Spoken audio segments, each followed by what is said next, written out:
Eu sou Luciana Andrade e começa hoje o primeiro Mulheres Antenadas.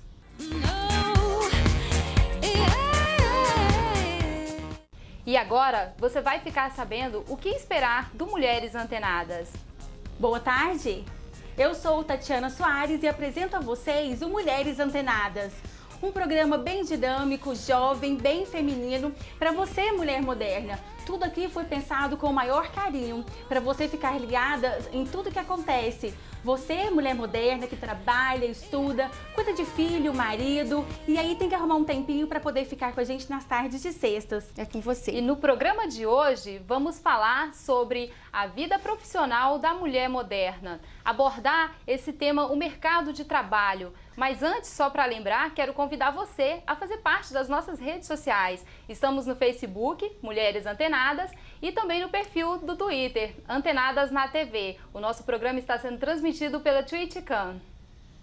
E para falar do assunto, recebo aqui a doutoranda em Psicologia Social do Trabalho da UNB, Tânia Fontinelli, que atua também em projetos que visam a motivação e desenvolvimento profissional da mulher no mercado de trabalho.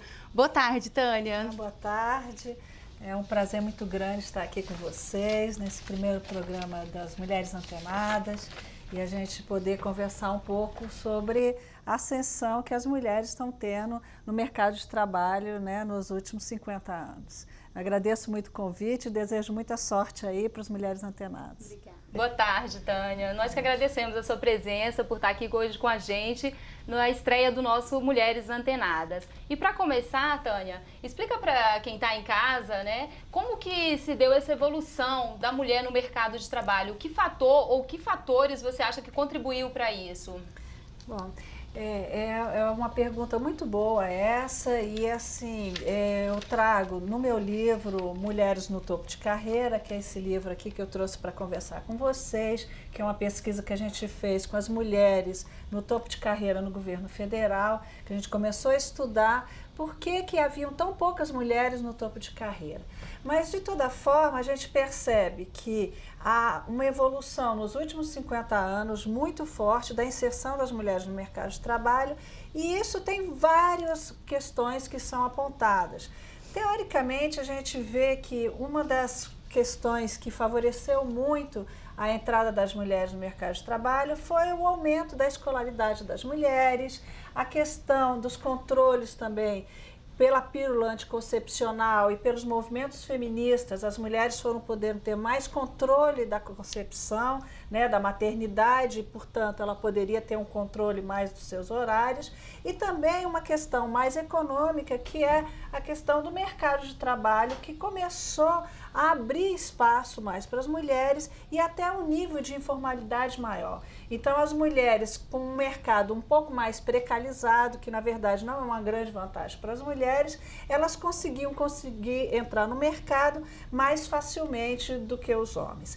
Atualmente, o cenário é muito mais favorável, porque as mulheres são maiorias nos concursos públicos, né? As mulheres elas entram com muita vantagem em termos de educação, porque nos cursos de pós-graduação as mulheres são mais escolarizadas, elas estão avançando muito em termos de profissionalização e isso favorece com que elas ascendam dentro da organização, que elas passem nos concursos e entrem no mercado com mais, vamos dizer assim, força profissional. Entendi. Então são essas atitudes, até mesmo de estudar mais, de procurar até se especializar, que fez com que as mulheres se consolidassem no mercado de trabalho, que até então é um tanto quanto masculino. E há também uma questão de mudança de mentalidade, né? Porque as mulheres, no começo do século XX, por exemplo, elas ainda eram muito, vamos dizer, voltadas para o privado, né? Uma mulher decente era uma mulher que ficava dentro de casa, era uma mulher que era sustentada pelo seu marido. Felizmente, da década de 50 para cá, esses conceitos foram se modificando, foram alterando e as mulheres passaram a acreditar em si, elas começaram a também ter a sua independência. A Simone de Beauvoir, que ela escreveu em 1948, que as mulheres elas só teriam a sua independência pela economia, elas serem provedoras de si mesmas. Não é? Então, assim, as mulheres viram que assim, eu sou capaz, eu sou tão inteligente quanto o homem, apesar de que a gente sabe que historicamente a mulher sempre ficava num papel secundário. Então elas falaram nada disso.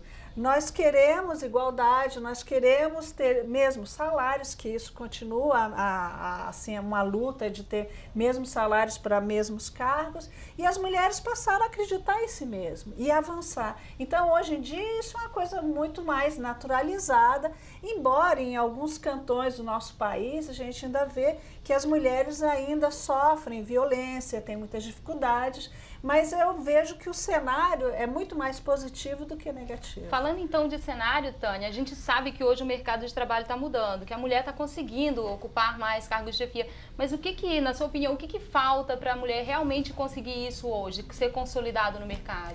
Bom, eu acho que não se trata só uma questão das mulheres quererem.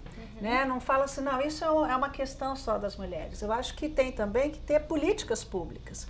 Né? Tem que ter políticas e amparo social para que essas mulheres também, as que têm filhos, elas são cuidadoras, elas tenham creches, elas tenham escolas integrais, elas tenham tranquilidade para ir para o seu trabalho e poder se dedicar à sua profissão. Que o que a gente percebe é que muitas mulheres, elas têm muita dificuldade de conciliar a vida doméstica, a vida no trabalho, a sua vida pessoal.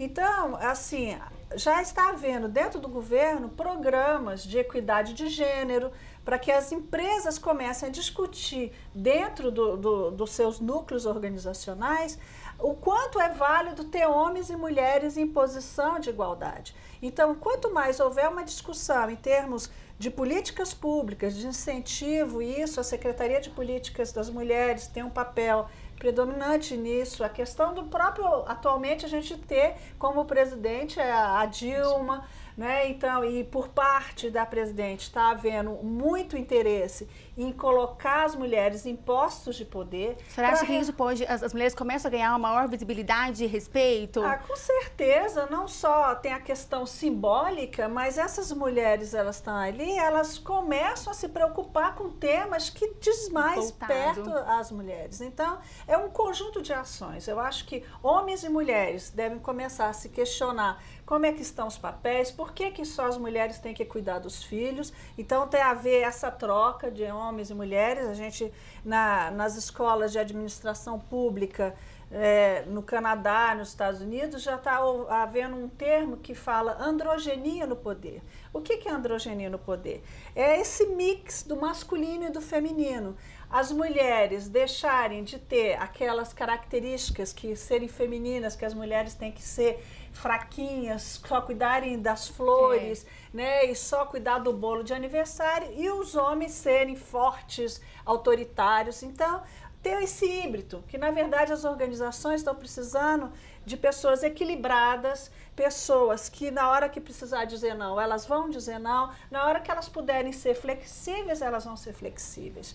Né? E é por isso que eu ponho no meu livro que mulheres no topo de carreira quer dizer persistência e flexibilidade, que a gente precisa ter essa dança de equilíbrio, né? Em termos de tanto das suas habilidades, quanto parar com essa história, ai, mulher sempre tem que ser... Tânia, e falando disso, no seu livro, inclusive, você fala que uma das inquietações por parte das pesquisadoras era em relação a isso nos cargos de chefia, que a mulher, por ter esse lado aparentemente frágil, não sabe dizer o não tem aquele lado machão para tomar as decisões. Você acha que isso tem um certo preconceito em relação às mulheres para conseguir alcançar um cargo melhor dentro das empresas, ou as empresas estão mudando essa concepção? Eu acho que está mudando muito. As mulheres, elas estão assumindo os postos cada vez mais alto dentro das organizações, porque elas são competentes, porque elas exercem um ótimo trabalho, elas lideram bem as suas equipes e elas trazem resultados para a organização. E na hora que é preciso dizer não, elas vão saber dizer não. Você ser uma boa gerente não quer dizer que você tem que ficar passando a mão na cabeça da sua equipe. Tem horas que você tem que falar, olha, erro zero e erro zero. Erro zero. Não é? Então, eu acho que para além dessas questões de ser machona ou machão, não sei o quê, mas tem algumas questões que é erro zero, tem que ter resultado e ponto final. né? Então, independente de sexo. Independente de sexo, está para além do sexo, né? Então, essa questão das discussões de gênero, que assim, a gente há de considerar que tem mulheres que são excelentes gerentes, elas conseguem conciliar tarefas, mas também tem mulheres destemperadas, mulheres autoritárias e que não tem nada a ver. Assim como existem os homens. Assim como tem homens também, homens que já perceberam que só bater na mesa e falar, olha, eu sou machão, ele não vai conseguir nada, que precisa de diálogo, ele precisa ter discussões de outro nível. E também tem homens completamente destemperados e que não tem nada a ver. Até porque as empresas também buscam as pessoas que sabem trabalhar com motivacional, né? Claro, claro. Então as organizações, exato, as organizações estão querendo exatamente isso, o estímulo a maior resultados, as pessoas terem os seus filhos, a intuição, né, também. E aí as mulheres, elas estão trazendo elementos que elas já vêm desenvolvendo há muitos anos e que as organizações estão vendo como vantajosos. Certeza. Né? E aí, assim, as mulheres tentando administrar todo esse sucesso que todo mundo busca, né? E aí, partindo um pouquinho para o lado pessoal, você acredita que isso pode comprometer algum dos lados? Ou as mulheres hoje em dia estão sabendo administrar bem isso porque elas estão permeando pelos dois lados, tanto de casa quanto do trabalho? Eu acho que já tem uma geração que já está aprendendo bastante isso, né? Então, elas já sabem que não adianta só trabalhar e esquecer a sua vida pessoal, tem que ter um equilíbrio, né? Porque as gerações passadas de mulheres, elas trabalhavam 20 horas para se autoafirmar e tudo. E agora elas percebem que não, eu preciso também ter qualidade de vida, eu tenho que ter hora para ir para o parque, eu tenho que ter hora para ir para o cinema, namorar, passear e ser uma ótima profissional, né? Então são elementos que as pessoas vão aprendendo e trazendo benefícios próprios. Tânia, e hoje né? a gente sabe que a mulher está se preocupando bastante em se especializar, tentar atingir uma carreira melhor no mercado, está brigando por isso e está deixando um pouco de lado uns sonhos pessoais, como por exemplo casar, ter filhos. Como que você analisa isso? Atrapalha? Isso é bom? Isso é ruim? É uma questão muito interessante porque de fato muitas mulheres têm postergado a maternidade, algumas têm congelado óvulos, né? E depois quando querem engravidar já não conseguem.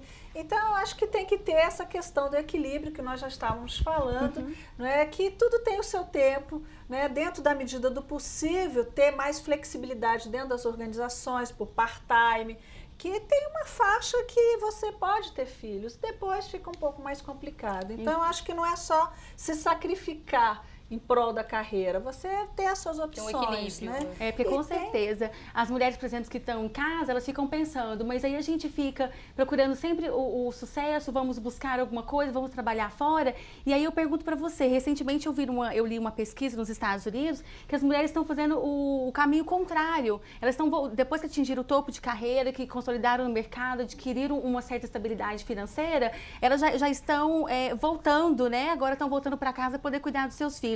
Vamos fazer uma avaliação bem rápida disso? Claro. Não, olha, eu acho que nós estamos vivendo num momento muito privilegiado da sociedade, que assim, já os papéis não são tão rígidos. Nós temos novos arranjos familiares, né? Então não necessariamente precisam ser uma mulher casada com marido, 2 filhos, né? Então já vem de vários outros casamentos. Enfim, tem mulheres solteiras que têm os seus filhos e sustentam as suas casas. Tem mulheres que ganham mais do que o marido, né? Então nós temos arranjos muito distintos. Que dá para conseguir um equilíbrio, né? Tânia, exato, infelizmente o papo está muito bom, mas o nosso bloco está acabando. E eu queria mais uma vez te agradecer e te convidar para uma próxima oportunidade para a gente vir falar a respeito das pioneiras de Brasília, não é? Como é que é o livro? Deixa eu só citar rapidinho. O documentário, Poeira e Batom, no Planalto Central. É um livro super bacana, nós vamos trazer você aqui para poder falar mais a respeito. Muito obrigada. Eu que agradeço, foi um prazer estar com vocês. É um tema muito complexo, que tem muito o que conversar, mas eu espero ter contribuído aí para a gente começar a discutir mais sobre esses temas. Obrigada. Nós vamos para um rápido intervalo e voltamos já já com a cantora Fernanda Pinho. Não saia daí, continue nos acompanhando. E só para lembrar, acompanhe nossas redes sociais no Facebook, Mulheres Antenadas, e também pelo nosso perfil do Twitter, Antenadas na TV.